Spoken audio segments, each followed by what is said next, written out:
I'm really excited about the role that life groups are going to play in the life of our church. And I'm excited that so many people have signed up to connect with a group of other Christ followers to intentionally grow in their faith and find how um, applicable God's word can be to our everyday life. And as we watch that be embraced in a smaller context outside of the Sunday morning gatherings, in the in homes and on Wednesday nights, through the different various means of which life groups are going to happen, you're going to have opportunities to see God move in your life. And with that being the case, the curriculum that we've chose to try to craft and develop off the sermons that I'm preaching, for the very beginning push out of life groups as they're taking form, are based on James chapter, the book of James. But right now, chapter 1 is where we're diving in. And it's crazy when James says, consider it pure joy. I mean, consider it pure joy whenever you face trials. Whenever the trials of life come your way, consider it joy. Like I shared in my message a few weeks ago, that's foreign for me. Because when difficulties press in my life, the last thing that I consider them are normally joyful opportunities. But really, when we look at the context of what James is writing about and what he's instructing those who have experienced persecution, their families in their genealogy have experienced persecution, because he opens up and he says, to the 12 tribes who are scattered, known as the diaspora, those who were forced into exile from the state of Israel, consider it pure joy when you face trials. Consider it pure opportunity when you face difficulties. Because these trials or these opportunities, really, it sure sounds different when we frame it in the context of opportunity instead of difficulty.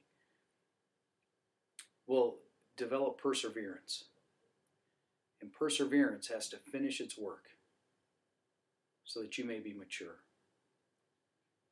not lacking in anything. Listen, I get it. Difficulties are difficult. That's why we call them difficulties, obviously. Trials and persecutions, we're so removed in this culture from persecution. We're so far removed in this culture from really having struggles that it's hard for us to contextualize what it looks like for some of the first century Christians. So how do we make that applicable in our culture? How do we make it applicable in our scenario that we find ourselves in our subdivision, in our cubicle, in the hallways of the school in which we may teach? How is it applicable? How does it work out in the context of my faith?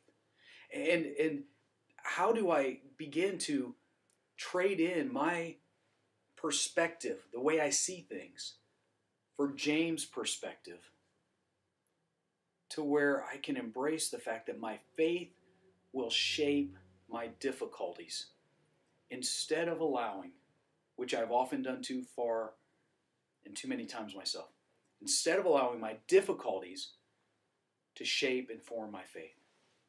Because that's what James is challenging us to consider pure joy, my friends, whenever you face these difficult temptations, these trials, these persecutions. Consider it joy. So, I hope you'll dive in. I hope you'll embrace the conversation that your facilitator of your life group is about to lead you through in the discussion.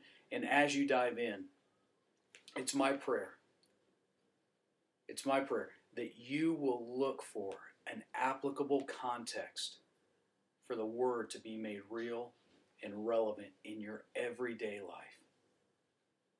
I hope Lifepoint is never a church that has more Bible knowledge than practical obedience. So let's figure out how it works out in our everyday, workaday world. God bless you. I hope you have a blast.